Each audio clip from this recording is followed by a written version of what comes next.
Tudo começou no consultório, quando o médico explicou, sem rodeios, o que estava acontecendo comigo. Uma condição grave, progressiva, mas tratável. A palavra que usaram foi urgente, e o tratamento custaria exatos R$ 92.000. Eu não chorei, apenas respirei fundo e disse que tentaria reunir o dinheiro, ainda que isso significasse desfazer-me de tudo. Mas no fundo ainda acreditava que minha família estaria ao meu lado. Afinal, não era essa a função de uma família? O que eu não esperava era que, ao invés de apoio, receberia silêncio. Depois, justificativas. E então, negação. Minha filha mais velha foi a primeira a se pronunciar. Disse que estavam com muitas despesas do casamento do meu filho, que não seria possível me ajudar agora. Agora virou, por enquanto, e logo se tornou, infelizmente não vai dar. Um a um todos foram recuando. Alegaram boletos, escola dos netos, financiamentos, mas nem sequer perguntaram como eu estava me sentindo. Eu me tornei uma planilha, uma despesa, um valor alto demais.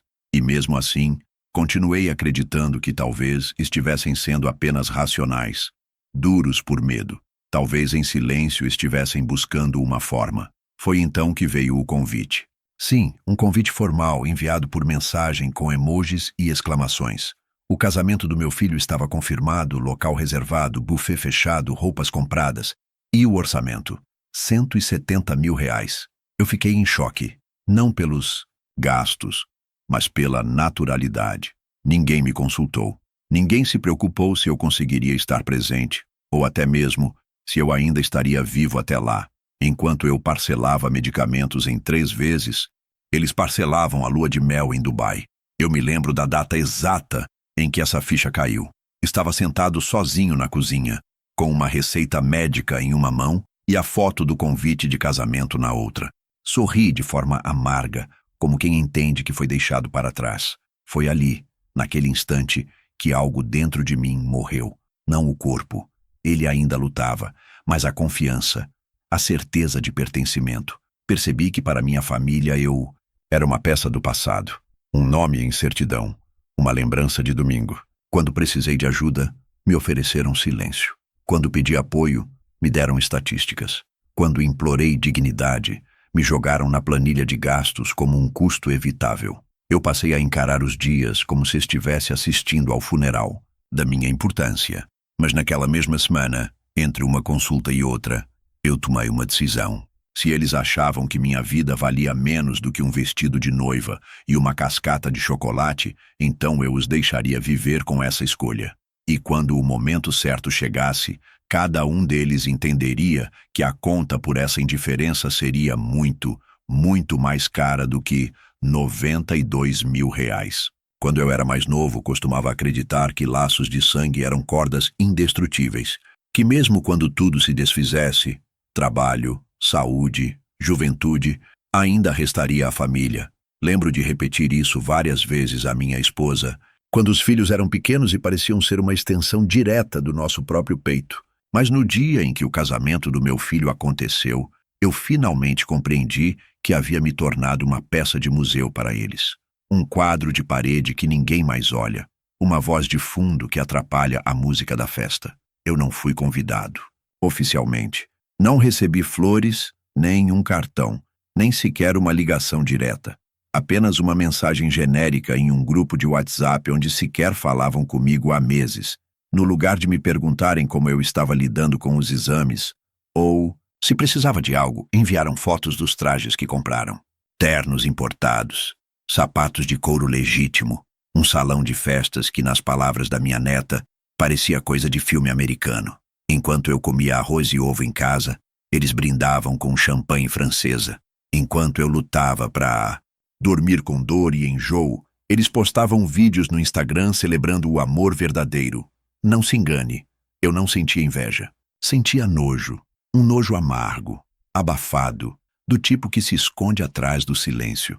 Olhar para aquelas imagens, para aqueles sorrisos, me fazia enxergar o quanto fui deslocado. Como um livro velho jogado na estante, eu estava presente apenas nas memórias. Em discurso de noivado, meu nome não foi citado. Nenhuma palavra sobre os sacrifícios que fiz para bancar a faculdade do meu filho, nem as noites viradas dirigindo como motorista de aplicativo depois da aposentadoria para poder comprar a primeira casa dele. Nem uma linha. Eu não era pai. Eu era sombra. Na manhã do casamento, fui até a farmácia buscar remédios. O balconista, um rapaz de 20 e poucos anos, me reconheceu. Disse que viu meu filho na televisão, em uma reportagem local sobre a festa de luxo da nova geração, empreendedora. E completou: "O senhor deve estar muito orgulhoso." Eu balancei a cabeça, engoli em seco e forcei um sorriso. Mas foi ali, naquela frase inocente de um desconhecido, que entendi tudo. Eu já não fazia parte daquele enredo. Eu era apenas o prólogo. Aquela parte do livro que quase ninguém lê. Passei aquele sábado sentado na varanda. Não assisti à cerimônia. Não desejei felicidades. Apenas contei mentalmente quantos remédios ainda me restavam até o fim do mês. Fui tomado por uma sensação fria, cortante, de ser descartável. Um acessório que só faz falta quando some de vez. Lembrei de como minha esposa sempre dizia: "Quem não cuida do pai vivo só chora no velório para os outros verem." Ela tinha razão. E, ironicamente, a única pessoa que teria lutado por mim naquela mesa de hospital já estava enterrada. Naquela tarde, decidi mudar tudo. Queimar pontes, não por ódio, mas por lucidez. Era hora de parar de mendigar afeto. Eu não pediria mais amor, nem compaixão, nem empatia. Eles haviam feito suas escolhas. Preferiram se endividar por uma festa do que participar da minha sobrevivência. E isso dizia tudo. Não se tratava apenas de prioridade financeira, mas de valores, de essência. Eu não era uma parte da família. Eu era apenas um passado conveniente, uma história que eles contavam para engrandecer suas próprias vitórias. Nada além disso. Foi quando comecei a reunir documentos, contratos, registros de transferência de bens, comprovantes de tudo o que estava no nome deles, mas partira de mim. Meus filhos, meus netos, todos haviam recebido mais do que mereciam. E agora seria a minha vez. Não de tirar deles o que construíram, mas de devolver com precisão cirúrgica o vazio que me entregaram quando mais precisei. Eu ainda tinha pouco tempo de vida, mas o suficiente para orquestrar algo que nenhum deles esqueceria. E essa história estava apenas começando. A casa onde vivi por mais de 30 anos tinha cheiro de manhãs longas e paredes marcadas por aniversários simples. Eu plantei um ipê no quintal quando minha esposa ainda estava viva, e ele florescia todo agosto, como se fosse um lembrete silencioso de que nem tudo envelhece com amargura. Era ali que construímos nossa família, onde nossos filhos aprenderam a andar de bicicleta e onde meus netos comiam pão com manteiga e se sujavam de terra sem culpa. Aquela casa era mais do que um imóvel. Era minha identidade, meu último pedaço de chão. Quando me disseram com os olhos secos e a frieza de um protocolo bancário que os 92 mil do tratamento estavam além das possibilidades da família, eu ainda vivia ali. Dormia no quarto de visitas, o que um dia foi o quarto da minha filha. Meus pertences estavam sendo lentamente encaixotados e levados ao quartinho dos fundos. Cada caixa significava um espaço a menos na casa e uma presença a menos na vida deles. Mas eu ainda me agarrava à ideia de que, pelo menos, aquele teto era meu, que aquele ipê era meu, que aquelas paredes carregavam minha história. Foi numa tarde nublada, um mês depois do casamento de luxo, que vi o carro, um sedã metálico, importado, modelo do ano, brilhando como se tivesse saído direto de um comercial. Estava estacionado na frente da casa nova deles, minha antiga casa. Fiquei parado na calçada da kitnet alugada, onde me deixaram depois da cirurgia, que nunca aconteceu, observando de longe enquanto meus netos tiravam selfies ao lado do veículo, rindo como se tivessem conquistado o mundo. Me senti uma mancha, esquecida na paisagem. Algo que você tenta não notar enquanto desfruta do seu luxo. Só entendi o que tinha acontecido quando conversei com o caseiro da rua antiga. Ele, que sempre me cumprimentava com respeito, baixou a cabeça ao me ver. Com vergonha, disse sem rodeios que meus netos tinham vendido a casa semanas antes, por um valor abaixo do mercado. Dinheiro rápido, nas palavras deles. Disseram que era um bem familiar, sem utilidade, e que precisavam se modernizar. Modernizar. Essa palavra ficou ecoando na minha cabeça como um tapa. Eles chamaram de ultrapassado aquilo que eu levei décadas para construir. Tudo virou ficha para uma concessionária. E o mais cruel não foi nem a venda, foi o silêncio, a falta de qualquer aviso, de qualquer explicação. A forma como assinaram a transferência, como se eu fosse um antigo inquilino, não o homem que ergueu cada parede com dinheiro contado. Descobri tudo por fora, como um vizinho inconveniente, nem mesmo um telefonema. Apenas a realidade dura, escancarada, passando por mim em 4 rodas. Naquela noite, encarei o espelho e vi um velho. Mas não qualquer velho. Vi um idiota, um homem que acreditou que herança era afeto, que legado era gratidão. Fui desfeito como se desfazem malas de um hóspede que ficou tempo demais. Virei apenas uma assinatura antiga no cartório, um CPF, com pouco saldo e pouca serventia. Não chorei, não gritei. Apenas sentei na cama e comecei a reorganizar pastas antigas com documentos que nunca deixei de guardar.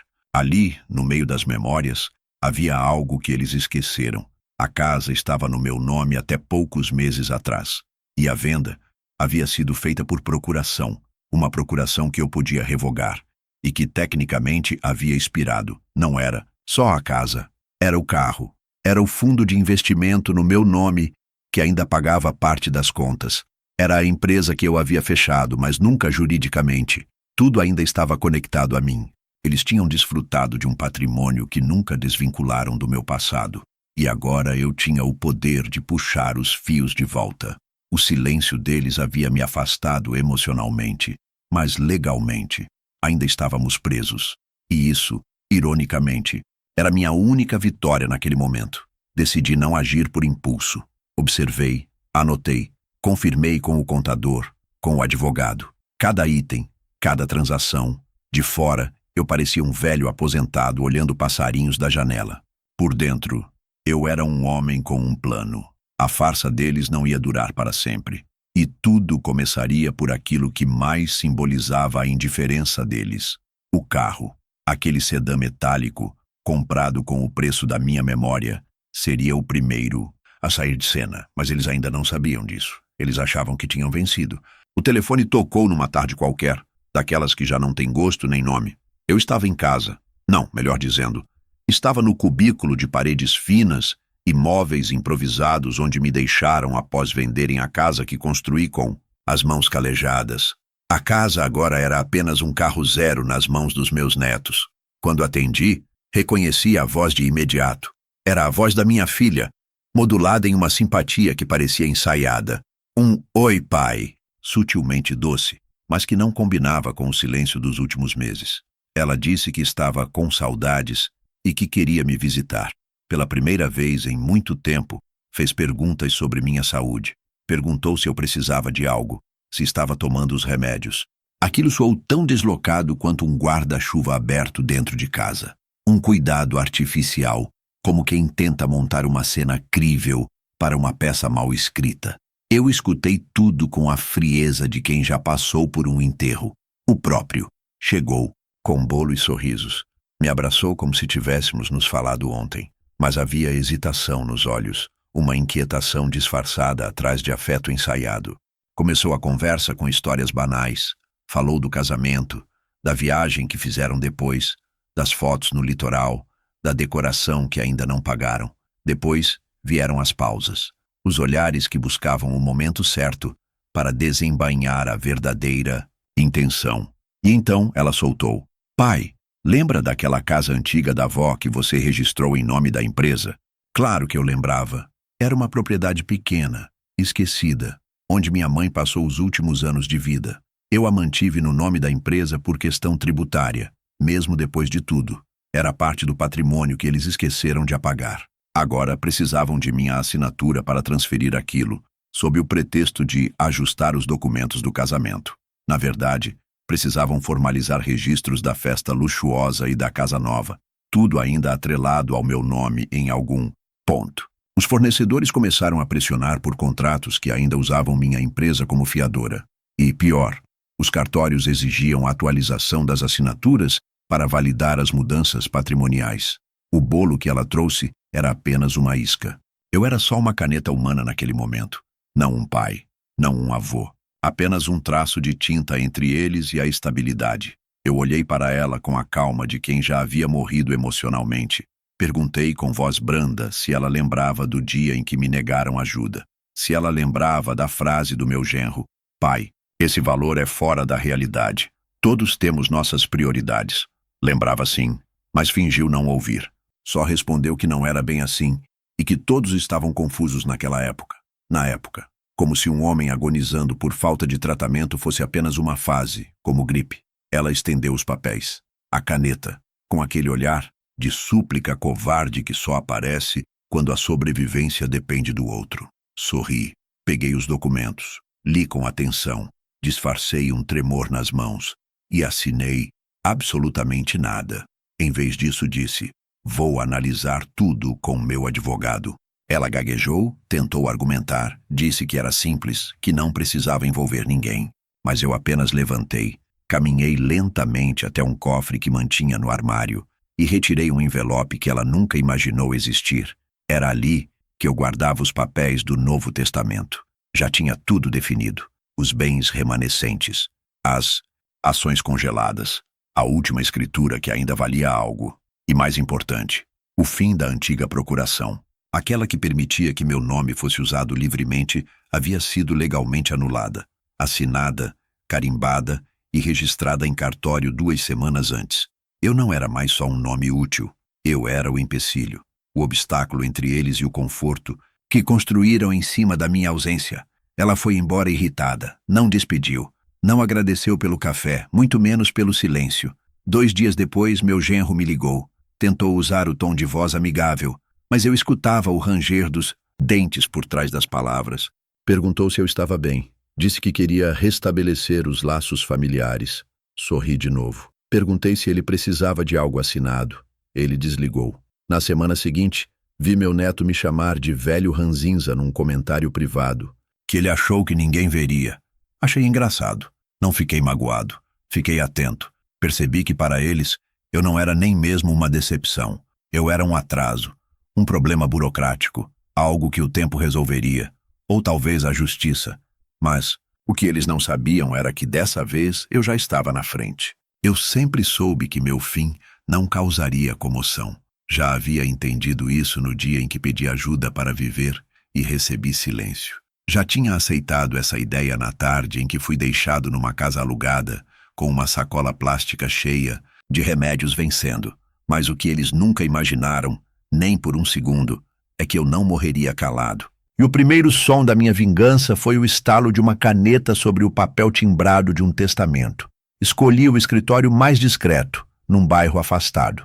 Um daqueles onde ninguém vai atrás de luxo, apenas de resultado. O advogado era um homem seco, metódico, discreto, e adorou cada detalhe que contei. Não pelo drama, ele parecia imune a isso, mas pela frieza estratégica com que narrei cada golpe que recebi da minha própria família.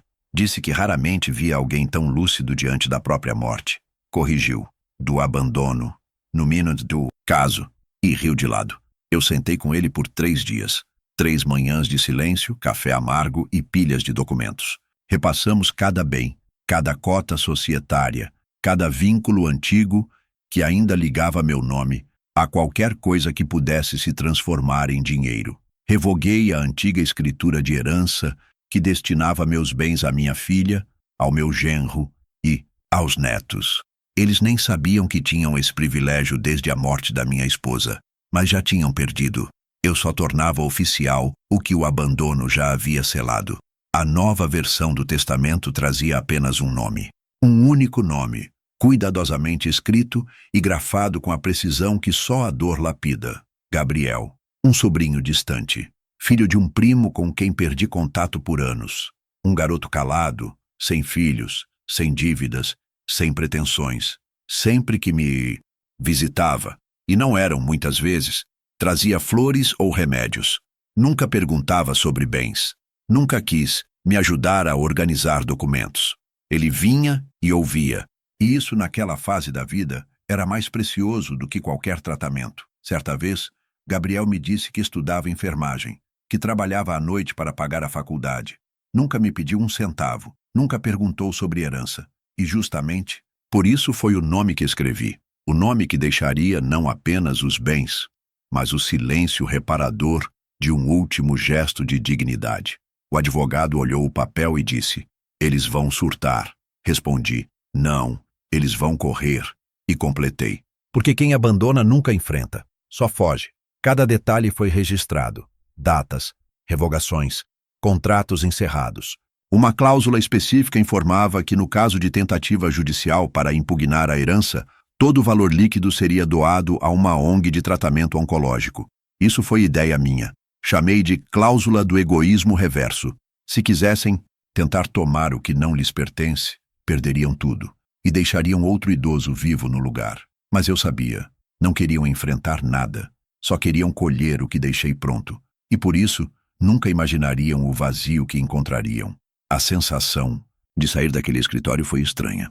Não senti alívio, nem vingança. Senti uma paz incômoda, como se tivesse terminado um dever cívico. Não por mim, mas por alguém que fui. Um homem que construiu, que cuidou, que pagou faculdade de neto, que trocou fralda de bisneto quando ninguém mais queria tocar. Esse homem ainda precisava ser honrado por alguém. E se minha família biológica desistiu dele, eu criaria uma nova, nem que fosse com um único membro. Na saída, parei numa padaria, pedi um café e sentei perto da janela. Vi pessoas andando com pressa, carros passando, conversas se misturando. E me dei conta, minha morte não faria falta ali fora, nem para eles nem para o mundo. Mas em algum lugar, um garoto chamado Gabriel continuaria vivendo, talvez mais forte, talvez mais digno, porque um velho decidiu não aceitar morrer como um rascunho descartável da própria história. Na semana seguinte, voltei ao hospital. Fui sozinho, como sempre. E ele apareceu, sem avisar, sem alarde, sem nenhuma obrigação. Gabriel entrou no quarto, colocou as flores no mesmo copo de plástico de sempre e sentou-se. Só disse: vi que voltou.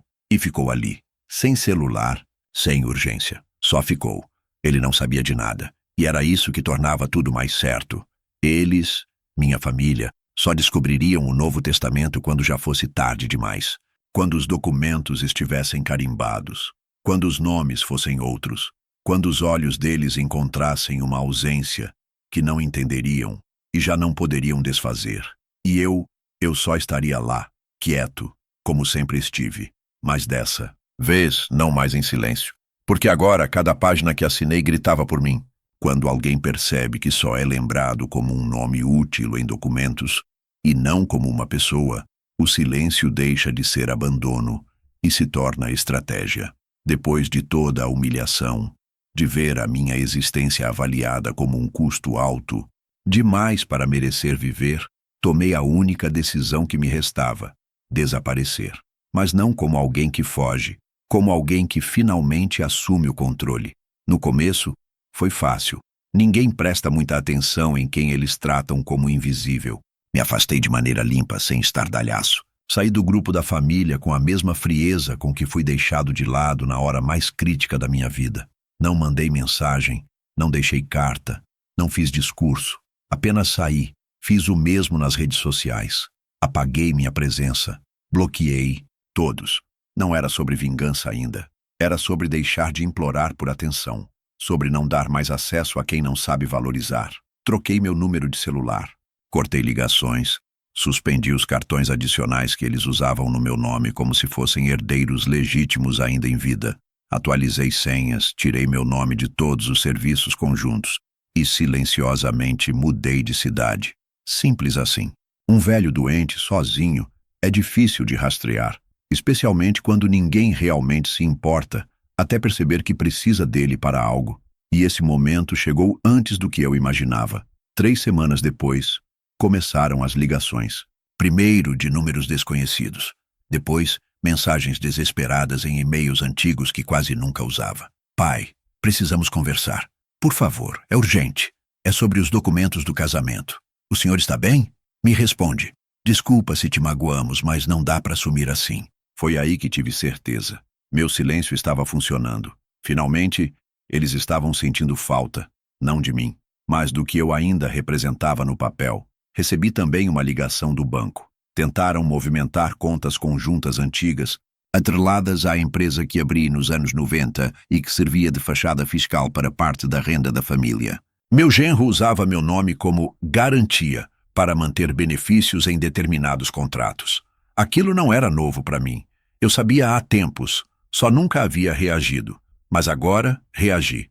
Fechei a empresa formalmente. Encerrei o CNPJ, transferi o pouco que havia no caixa para um fundo privado protegido por cláusulas que impediam acesso por terceiros. Cancelei assinaturas digitais que ainda estavam ativas e revoguei poderes. O estrago foi imediato. O cartão que bancava a moradia da minha filha foi recusado. A conta que pagava o plano de saúde dos meus netos foi bloqueada. E tudo o que antes parecia funcionar por mágica desapareceu. E mais importante, todos perceberam ao mesmo tempo que o velho que eles tratavam como um estorvo era, na verdade, a engrenagem silenciosa que ainda fazia funcionar parte do conforto deles. E agora, essa engrenagem tinha ido embora. O ápice foi quando recebi uma carta, não uma mensagem, uma carta escrita à mão. A letra tremida da minha filha, misturada a um pedido mal disfarçado de afeto. Estamos preocupados, pai, sentimos sua falta. Por favor, entre em contato. Precisamos conversar sobre algumas pendências da casa. E no final, como quem tenta costurar um carinho ao interesse. Você sempre foi o pilar da nossa família. Não desapareça assim. Eu li a carta sentado na varanda de uma casa modesta, alugada com meu próprio dinheiro, em uma cidade onde ninguém me conhecia. Um lugar tranquilo, onde o silêncio era uma escolha, não uma punição. Coloquei a carta de lado, respirei fundo e percebi algo curioso. Pela primeira vez em anos, eu era livre. Ninguém me devia respeito. E eu também não devia mais nada a ninguém. Mas isso era só o começo. Porque enquanto minha ausência os desesperava, minha presença em certos documentos ainda causaria efeitos muito maiores. A assinatura que eles desprezaram era agora uma sombra que os perseguia. E eu, mal, tinha começado a usá-la. A maioria das pessoas esquece que as coisas mais caras que têm geralmente não estão no nome delas. E minha família, tão acostumada a usufruir de tudo sem perguntar de onde veio, sem pensar em quem garantiu, acabou tropeçando no próprio descaso. Depois do meu sumiço, o silêncio virou uma presença incômoda na vida deles. Mas eu sabia, para que a ausência doesse de verdade, ela precisava tocar onde mais importava, no que eles achavam que possuíam. A oportunidade veio por acaso. Um conhecido de um antigo contador me alertou que havia débitos pendentes relacionados a um veículo registrado na antiga empresa, aquela que eu fechei no tópico anterior, sem deixar rastros. Fui investigar. O carro era um sedã de luxo, comprado em nome da empresa com recursos que, originalmente, vinham da minha aposentadoria convertida em investimentos silenciosos ao longo de décadas. Meus netos usavam esse carro como se fosse deles. Postavam fotos com legendas como conquista, vitória, esforço, ironia.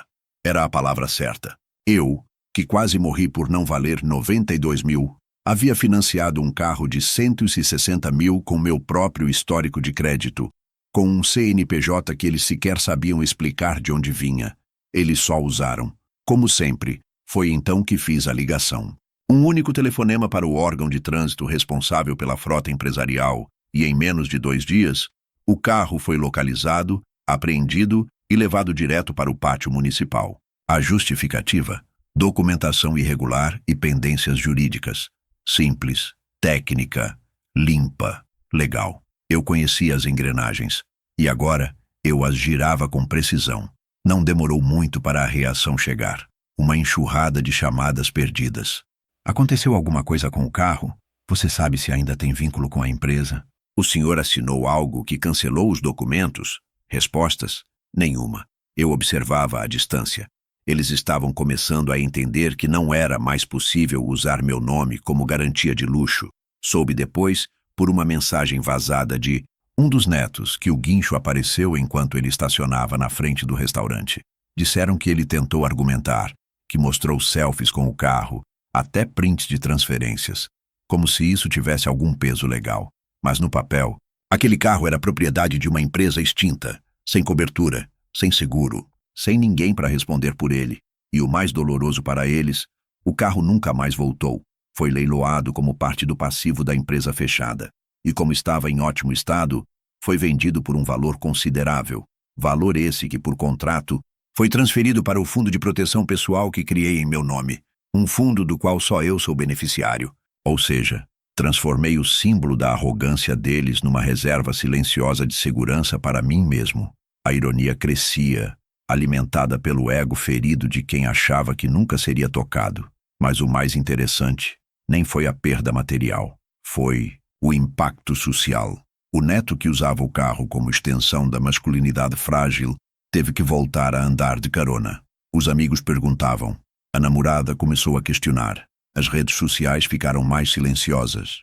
Um carro de luxo guinchado em público tem o poder de desmanchar não só a mobilidade, mas o status. E isso para eles era mais doloroso do que qualquer dívida. Do meu lado, assisti tudo como se estivesse vendo uma peça de teatro mal encenada. A diferença é que dessa vez eu era o roteirista. E esse foi só o primeiro ato. O carro foi apenas o sinal, a primeira rachadura visível. Porque quando se constrói uma vida inteira em cima da ilusão de posse e da exploração do outro, basta tirar a primeira pedra de apoio para que tudo desabe. E eu ainda tinha muitas pedras para remover. Se o carro tinha sido o primeiro baque, a festa foi o segundo. E esse, bem mais humilhante. Porque enquanto o carro era um símbolo de vaidade individual, a cerimônia de casamento tinha sido o grande palco da família. O evento que eles usaram para estampar nas redes sociais uma narrativa de união, sucesso e felicidade. O mesmo evento que eclipsou minha doença, meu pedido de ajuda, minha dignidade. Agora, ele estava prestes a ser leiloado como uma dívida impagável. Tudo começou com uma pasta. Documentos que eu mesmo organizei anos antes, quando ajudei a registrar a pequena empresa da minha filha, aquela que, em tese, cuidava de eventos personalizados. Eu emprestei o nome, o capital inicial e até a primeira cartela de clientes. E como parte do acordo, alguns contratos ainda permaneciam vinculados à minha pessoa jurídica, por uma simples razão. Meu nome abria portas que o deles nunca conseguiriam abrir sozinhos. Eles esqueceram disso, ou ignoraram. E foi assim que, ao planejar o casamento luxuoso, acabaram assinando diversos contratos.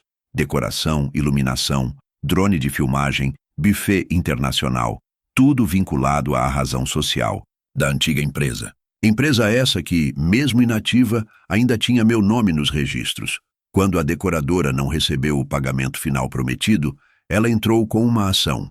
E quando os advogados chegaram ao cartório, adivinha quem apareceu como corresponsável? Sim, eu. Mas dessa vez, ao contrário do que estavam acostumados, eu não servi de escudo. Apresentei um parecer jurídico explicando a desvinculação contratual, mostrando que eles usaram minha assinatura sem renovação de poderes.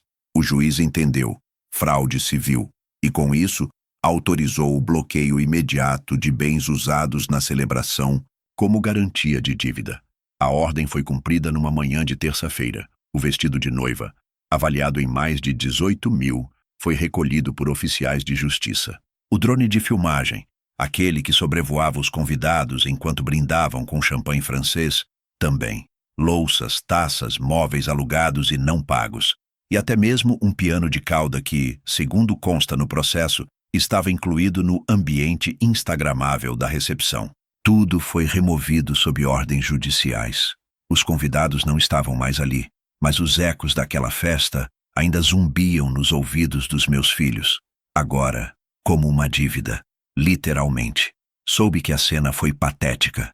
Minha filha implorando para deixar o vestido, dizendo que tinha valor sentimental. O genro gritando com o oficial de justiça, acusando conspiração. E meu neto, o mesmo que dirigia o carro apreendido dias antes, dizendo que tudo isso era culpa do sistema. Eles nunca perceberam que o sistema, por décadas, era eu. Na semana seguinte, uma notificação foi colada no portão da casa. Leilão, judicial marcado. Os objetos confiscados da cerimônia seriam vendidos ao público. Qualquer um poderia arrematar. Até mesmo eu. Não fui, mas acompanhei tudo online. O vestido foi comprado por uma estilista de segunda mão. O piano, por uma escola de música infantil. As louças, adquiridas por uma senhora que faz eventos em igrejas. Cada peça da ostentação virou utilidade simples nas mãos de gente que nunca desdenhou do valor real das coisas. E talvez tenha sido isso que mais doeu neles. A festa, que deveria ser símbolo de status, se transformou em item de catálogo. Peça de armazém, pó na prateleira da realidade. A melhor parte? Tudo estava perfeitamente legal. Eu não precisei levantar a voz. Não precisei apontar dedos. Bastou permitir que as consequências caminhassem até eles, sem obstáculos. Porque, quando você está no centro da tempestade e decide simplesmente sair, os que restam continuam enfrentando os ventos que ajudaram a criar. A festa que me excluiu agora era a dívida que os arrastava. O champanhe virou vinagre. A música, silêncio. E a lembrança, uma cicatriz. Eu sabia que ainda tinha mais peças a derrubar. Mas naquele momento só o que eu fiz foi olhar a foto do casamento, a única que restou nos jornais do processo judicial, e pensar, que bom que sorriram naquela noite, porque estavam prestes a esquecer o que era ter motivo para isso. O curioso em ser descartado é que a ausência começa a revelar o quanto sua presença sustentava silenciosamente tudo, a estrutura, os vínculos, até os alicerces financeiros. Quando fui deixado para trás, primeiro na doença, depois na memória, eles acharam que estavam livres, que podiam refazer a vida como se eu tivesse morrido sem o incômodo da morte real. Mas fantasmas têm uma vantagem: eles observam, e naquele caso, observavam com pleno controle sobre os registros, os papéis e os contratos de aluguel. A casa, para onde eles se mudaram depois de vender meu antigo lar, era um sobrado moderno, em condomínio fechado, com fachada de vidro e paisagismo padronizado. Descobri pelas redes sociais. Postavam com orgulho fotos dos cafés da manhã na varanda gourmet, da piscina com luzes de LED, do cachorro novo. O cachorro chamava Bentley, um nome que, ironicamente, valia mais que o bom senso deles. A legenda. Da Nora numa das fotos era algo como gratidão por tudo que temos.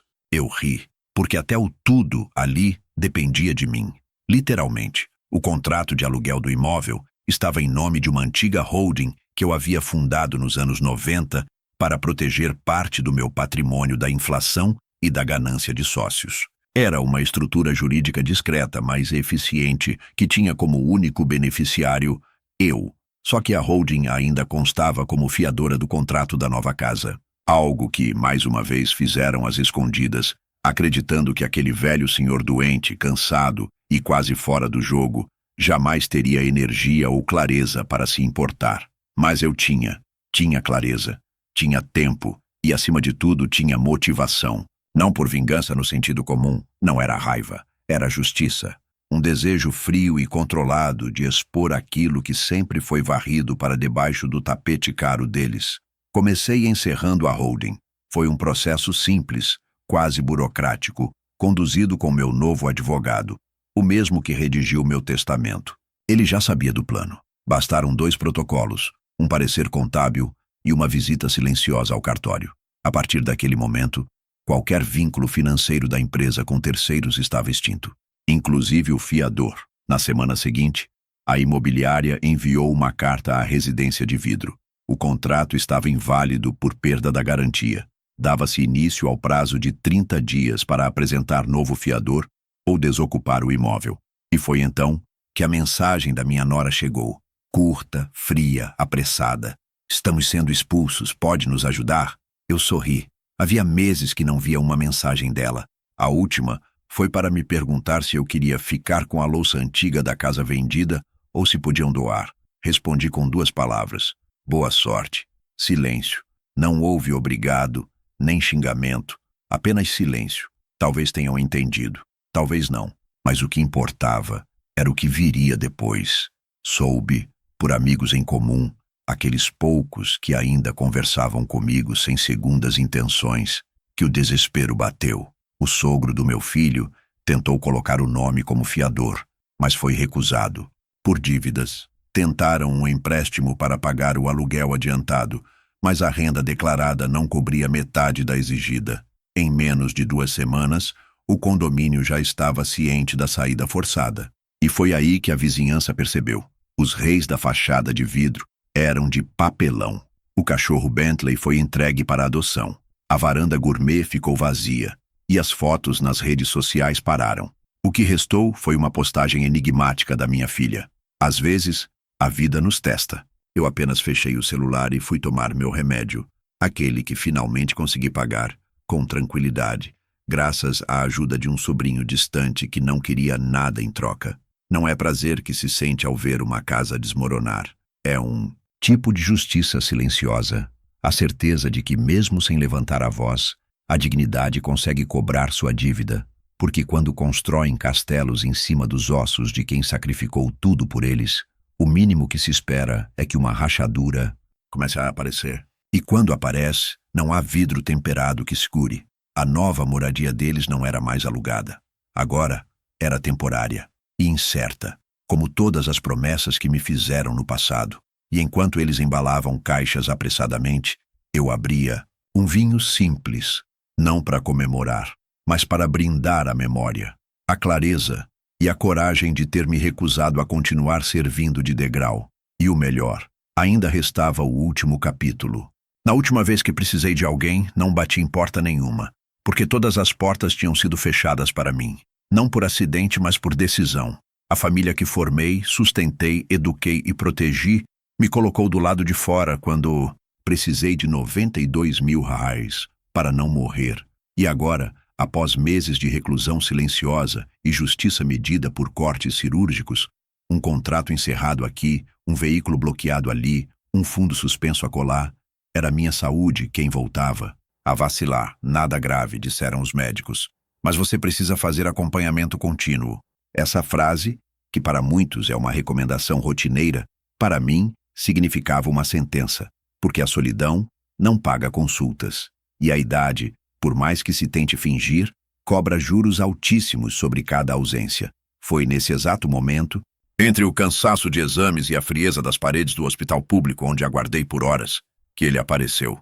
O sobrinho, não aquele que cresceu ao meu lado, não o que me chamava de tio rico nas festas de fim de ano, mas o outro, o filho do irmão distante, do lado da família que ninguém visitava. Eu quase não o reconheci. Entrou devagar, como quem pede licença para existir. Não trouxe desculpas nem perguntas. Apenas um buquê de flores modestas, do tipo que você escolhe com cuidado mesmo sem muito dinheiro, e um saco de pães de queijo ainda quentes. Sentou-se ao meu lado, olhou nos meus olhos e disse: eu vi a notícia da internação pelo seu antigo vizinho. Achei que gostaria de companhia. Não havia câmeras, não havia herança em jogo, não havia promessas. E mesmo assim, ele ficou. Nos dias que se seguiram, ele cuidou dos remédios, organizou minha papelada médica, ligou para agendar exames, comprou frutas, lavou minha roupa, sentou em silêncio nas tardes em que o sol entrava pela fresta da cortina e os pensamentos vinham pesados. E nunca, em momento algum, me perguntou: o que vai ser feito com a casa? Ou ainda sobrou alguma poupança? Ele estava lá, inteiro, pelo simples fato de que se importava. Não porque esperava algo, mas algo havia sido preparado para ele. Meses antes, ao redigir meu Novo Testamento com a ajuda de um advogado que aprendeu a me respeitar como homem e não como cifra, escrevi cada cláusula com precisão, não por vingança, mas por reconhecimento. E nesse reconhecimento, um novo nome surgiu, o dele. O único que ainda me chamava de tio com ternura e não com sarcasmo. O único que jamais me viu como um caixa eletrônico emocional. A antiga casa, que ainda guardava fotografias não levadas na venda. O carro simples que eu mantinha em segredo para emergências. A conta silenciosa no exterior, com rendimentos intocados. Tudo isso ficou para ele, não como prêmio, mas como símbolo. Símbolo de que dignidade ainda existe. De que o sangue não garante caráter e o sobrenome não define amor. Símbolo de que, mesmo esmagado por décadas de ingratidão, o ser humano ainda pode florescer nos gestos mais simples. Uma flor, um pão de queijo, um silêncio acolhedor. Soube depois que minha filha tentou impugnar o testamento. Alegou influência, indevida, fragilidade mental, injustiça. Mas o juiz leu cada documento. Ouviu cada gravação deixada por mim, uma espécie de diário em áudio, e deu o veredito final, válido, incontestável, definitivo. Hoje, esse sobrinho vive na casa que era minha, mas fez mudanças, pintou as paredes, plantou um ipê no quintal, Transformou o escritório onde eu redigia contratos em uma biblioteca comunitária para crianças da vizinhança. A cozinha virou sala de encontros para idosos solitários do bairro. E o quarto principal, aquele onde fui ignorado pela última vez por minha família direta, virou apenas um quarto, sem mágoa, sem peso. Ele me visita toda semana, leva bolo de fubá, conta histórias do trabalho, pergunta como estou lidando com os novos medicamentos. Nunca me trata como um fardo, nunca me lembra do que fiz por ele. E por isso mesmo, ele merece tudo o que deixei. Minha família, aquela que achou que eu era caro demais para salvar, agora vive de favor, brigando por migalhas, olhando para trás, tentando entender onde erraram. Mas eles sabem, eles sempre souberam. Minha vingança nunca foi vingança. Foi apenas um espelho. Mostrei a eles o reflexo exato do que construíram. E foi feio, mas o reflexo que deixei para o meu sobrinho, esse sim é bonito. Não porque mostra riqueza, mas porque mostra o que restou de mim. Um homem que, mesmo despedaçado, escolheu não ser cruel, só justo. E justiça, às vezes, é um abraço silencioso, um testamento bem escrito e uma vida que recomeça na mão certa. Fim.